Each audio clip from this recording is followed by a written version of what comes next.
Como él dijo, antes de que Javier asumiera, me acuerdo de unos Zooms que en algunos casos duraron tardes enteras, porque hay que tener presente que, dada la configuración geográfica de Argentina y su densidad poblacional, el transporte aéreo es el transporte esencial es diferente a Europa. Son lugares, digamos, que están muy cerca, con muchísima densidad. Tenemos gente que está muy lejos y con baja densidad. Entonces, obviamente el mercado aerocomercial es, digamos, el mecanismo de transporte que va a tener incluso la Argentina en sus distancias de mediano y largo plazo. De hecho, más de 400 kilómetros es más barato mover una persona en un avión que en un micro. Digamos, tener eso presente como un dato me parece que es muy impresionante.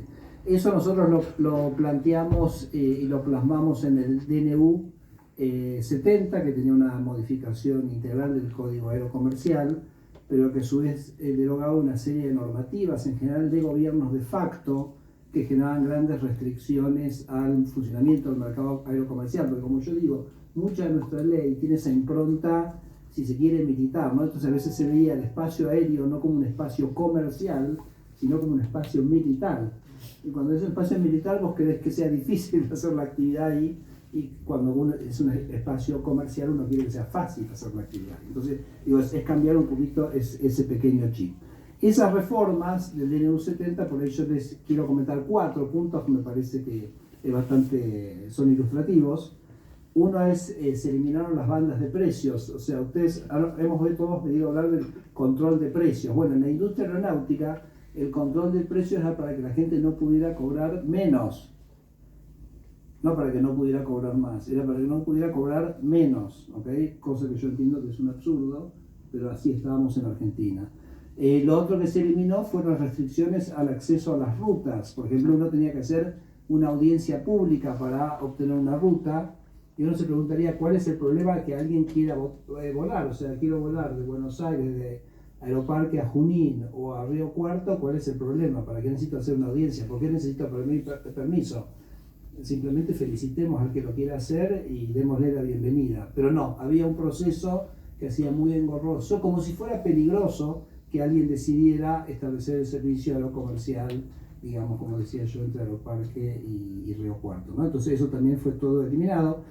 Algunos de los decretos hacían reservas de rutas, es decir, si yo quería volar una ruta, teníamos que preguntarle antes a aerolíneas si la quería volar, por qué no volar, etc. Nosotros pensamos que cuanto más libertad haya, cuanto más empresas quieran volar ruta, mejor. Aerolíneas y todas las otras que quieran acompañarlos, fenomenal. Y no hay ninguna necesidad de poner esas reservas de rutas. Y un tema que creo que fue bastante poco mencionado en la discusión es que también se declaró el transporte aerocomercial como un servicio esencial, ¿no? Y eso también tiene implicancias respecto del funcionamiento del sistema. Así que eso creo que pasó un poquito bajo el radar, pero está en el DNU. Después, una vez que estuvo el DNU, empezó el trabajo que empezaron Franco y Hernán. No sé cuántos fueron, 80 reuniones, 2000 sugerencias, 6 meses de trabajo hablando con muchísima gente, y que fue básicamente bajar a la reglamentación estos instrumentos legales, y yo diría con 2 criterios centrales. Uno es, como decía, generar más acceso, tener más rutas, y después generar facilidad del acceso. O sea, uno puede generar el acceso, pero si vos te dan el acceso, pero después no podés bajar las valijas de tu avión, o no te dan la manga en el aeropuerto, entonces se dificulta. Entonces hay que trabajar en el acceso y en digamos, la realidad de ese acceso, la facilidad de ese acceso.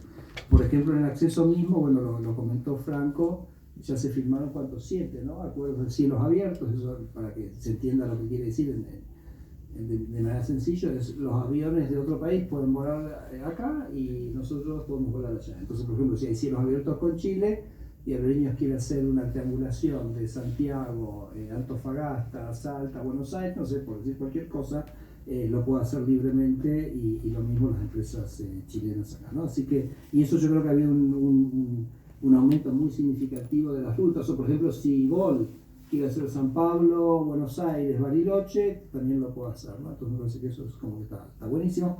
Entonces eso con respecto a acceso, y respecto a facilidad de acceso es mencionado. O sea, hay que algún criterio. ¿A quién se le da la manga en un aeropuerto?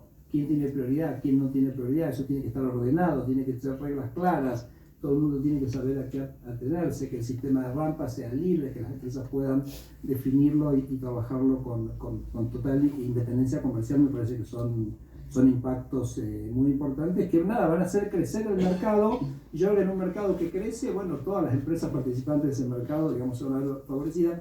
Y entonces termino con un último punto que me parece que es interesante, que es que parte del trabajo que hicieron Franco y Hernán fue liberar significativamente el funcionamiento para las aeronaves de porte más pequeño. Y eso es muy importante porque, aunque nos parezca mentira, hay muchas ciudades en la Argentina que es increíble que no tengan conexión aerocomercial. Claro, si uno quiere que vaya un Jumbo 747 y por ahí a las Lomitas Formosa, nunca lo vamos a tener ese servicio. Pero si uno puede tener en ese lugar una aeronave más pequeña que conecte con el aeropuerto de Formosa, no hay absolutamente ningún motivo por el cual, lo hablábamos también con el gobernador de Córdoba esto el otro día en Tucumán. O sea, el nave más pequeña tiene que habilitar la posibilidad de que ese lugar esté conectado, porque no tiene ningún sentido que la gente haga esos cientos de kilómetros cuando es más barato. Y eso para las empresas, si se quiere, más troncales, podría ser aerolíneas, Flybondi, JetBlue, es como eso va a operar como un feeder, ¿no? O sea que los aeropuertos van a empezar a recibir un montón de gente de ciudades intermedias que van a elegir conectar a través del tránsito aéreo, ¿no? Entonces nos podemos imaginar, o sea, pensar que Olavarría no tiene conexión aérea, pensar que Roque Santillana en Chaco no tiene conexión aérea, parece que es algo que estaba mal, y yo creo que con esto que estamos haciendo, todo este equipo se va a poder rehabilitar. Y entonces cierro ya, volviendo al turismo, porque también, el otro día lo comentaba en un programa de radio, el campo de piedra Pómex en Catamarca. ¿Estuviste ahora?